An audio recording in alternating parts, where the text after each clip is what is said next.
సరే కొత్తగా కదా ఒక 12 మంది కొనేసి ఇస్తారు. అల్లుడు చక్క 12 మంది వల్ల పడుకుంటారు. ఇలాగా మంచిగా జరుగుతుంది. 10 రోజులు అయిపోయినాయి.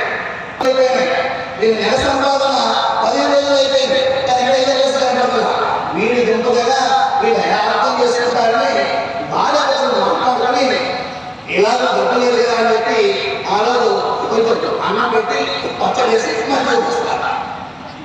అడుగు వస్తారా నువ్వు చూస్తారా మామూలుగా ఫోన్ చేసి పడుకుంటాడా. రెండోది నమ్మకం పెట్టుకొని పక్కన పెడతారా. అల్లుగా తినేసి పడుకోవడానికి చూస్తారా.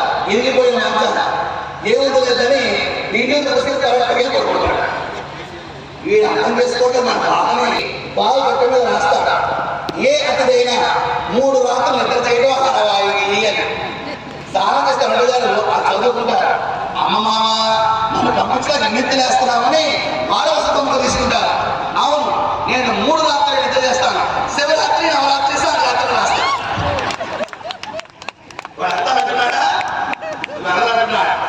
మనలో కామ క్రోధ లోభము మగమచ్చర్యాలు అలుగా టెస్ట్ వేసి కూర్చుంటాయి. ఎలా అయితే మామగారు ఎత్తేసి వండుతా ఉంటారో నిరంతరంగా వాటి అణచివేయాలి. లేకపోతే సాగనంపనన్నా సాగనంపాలి. ఇది భక్తితో కూడిన చక్కటి విశ్లేషణ.